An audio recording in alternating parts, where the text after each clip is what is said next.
তুমি গঙ্গা স্নান করতে যাবা, গঙ্গা স্নান করতে গিয়ে যদি গঙ্গা স্নান করলে পূর্ণ অর্জন হবে, কিন্তু সেইখানে গিয়ে যদি আমি স্নানটা না করি তাহলে কি তার ফল কি পাবো? গঙ্গা স্নানের জন্য গেলাম কিন্তু স্নান করলাম না, তার ফলটা পাবো না, তাই তো? আবার যদি গঙ্গা স্নান করিও তাহলে অনেক কষ্ট করে আমাকে সেই তীর্থভূমিতে যেতে হবে এবং সেখানে গঙ্গায় অবগাহন করতে হবে, তার ফলটা তারপরে পাবো। আর বললো যে যেখানে এই ভাগবত কথা হয়, হরি কথা হয়, কৃষ্ণ কথা হয়, সেইখানে কি করে কৃষ্ণ কথারূপ গঙ্গা সেখানে উপনীত হয়, কৃষ্ণ কথারূপ গঙ্গা সেখানে উপনীত হয়। এবং এইখানে গঙ্গা যদি উপনীত হয়, এইখানে যারা আছি সকলেই কি হব? এই গঙ্গায় অবগাহন করে কৃষ্ণ কথা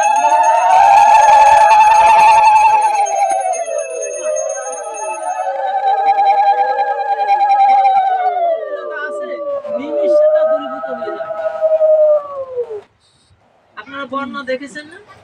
যদি মনে করেন বন্যার জল বাড়িতে আসে, বাবা বন্যার জল বাড়িতে আসলে বাবা যত দীর্ঘদিনের যত ময়লা আবর্জনা আছে সবকিছু কিন্তু ধুয়ে মুছে পরিষ্কার করে নিয়ে যায়। ঠিক তদ্রূপ কৃষ্ণ কথারূপ গঙ্গা যেখানে উপনীত হয় সেই গৃহে, এবং সেই গৃহে যারা এই ভাগবত আসরে যারা অবগাহন করে কৃষ্ণ কথারূপ গঙ্গা, সেইখানে শুধু বসে থাকলেই হবে। আপনি স্নান করতে চান আর না চান, অবগাহন করতে চান আর না চান, আপনার কর্ণ কুহর দিয়ে হরি কথা কৃষ্ণ কথা যখন হরিধ্বনি হবে, উলুধ্বনি হবে, জয়ধ্বনি হবে,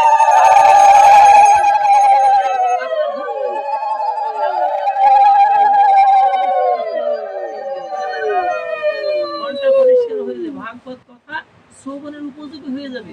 আর দেহটা যখন অর্থাৎ চিত্তটা যখন পরিষ্কার হয়ে গেল, ময়লা আবর্জনা যখন দূরীভূত হয়ে গেল, তখনই ওই দেহে ভক্তি উপজয়, তখনই দেহে ভক্তির উদয় হয়।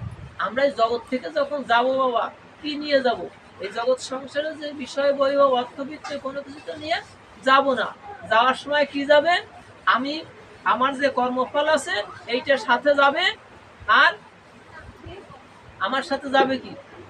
আমার সাথে যাবে এই যদি ভক্ত সঙ্গ করে থাকি, কখনো ভক্ত সঙ্গে এসে ভক্তের চরণধুলি আমার অঙ্গে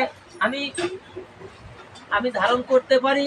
আর যদি আমার হৃদয়ে কিঞ্চিত ভক্ত সঙ্গ করে কিঞ্চিত ভক্তি যদি আমার হৃদয়ে উপজায়, তাহলে কিন্তু এই ভক্তিটা কিন্তু তার সাথে যায়। পরবর্তীতে সে যদি মানব জন্ম পেয়েও আসে, তাহলে সেই ভক্তিটা তার ভিতর থাকে। রাধে রাধে হরি বলো। এই জন্য দেখেন এই ভক্তির কোনো ক্ষয় নাই, ভক্তিটা হচ্ছে গুণাতীত, ভক্তির কোনো ক্ষয় নাই। যতটুকু কৃষ্ণ ভক্তি কৃষ্ণ প্রেম আপনার ভিতর আসবে, আপনি অর্জন করতে পারবেন, এই ভক্তিটা তো অন্য কোথাও পাওয়া যাবে না। ভগবান বলছে একমাত্র যেখানে আমার ভক্তরা এখানে উপনীত হয়ে যেখানে এই ভক্ত সঙ্গ হয়, ওই ভক্ত সঙ্গে গিয়ে ভক্তের বাজারে গিয়ে এই ভক্তিটা পেতে, অন্য কোথাও পাওয়া যায় না বাবা। এই গঞ্জের হাটে যাবেন, ট্যাগের হাটে যাবেন, ফরিদপুরের হাটে যাবেন, অমুক ওই বাজারে খুঁজে পাওয়া যাবে না। একমাত্র ভক্তের বাজারে এসে এই ভক্তিটা সংগ্রহ করতে হয়। কেন সংগ্রহ করতে হয়? এখানে আসে একটু প্রণাম করছেন, ভগবানের সেবার জন্য দুটো পুষ্প নিয়ে আসছেন, ভগবানের চরণে দুটো পুষ্প দিচ্ছেন, ভাগবত আসরে দুটো পুষ্প নিয়ে আসছেন, এখানে একজন ভক্তকে আপনি প্রণতি জ্ঞাপন করছেন। এগুলি সব কিছু আপনার ভক্তির অঙ্গ। রাধে রাধে হরি বল। আপনার ভিতরে আপনার এর কোনো মাপকাঠি নাই, এগুলি আপনার ভক্তি হচ্ছে। ভক্তিটা আপনার হৃদয়ে একসময় উপজীবে, এবং এই ভক্তিটা যখন নিয়ে যায় এই জগতে যদি তার আসতেও হয়, তাহলে এই ভক্তিটা তার সাথে সাথী হয়ে আবার আসে। তাই দেখেন কেহ আছে এই জগতে একটা শিশুর বয়স, সে একটা বালক 9 বছর, তার ভিতর দেখেন কতটা কৃষ্ণ ভক্তি। কাউকে দেখলে তার বয়োজ্যেষ্ঠ তার গুরুজনকে দেখলেই তার সে ভক্তিতে নুয়ে পড়ে।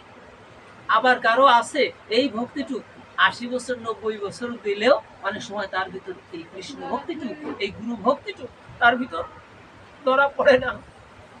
এই কেন 8 বছরের সন্তানের ভিতর, 8 বছরের ছেলের ভিতর এই ভক্তি আসলো, অথচ 80 বছর বয়স হয়ে গেলেও এই ভক্তিটা একজনে আসলো না? কারণ কি?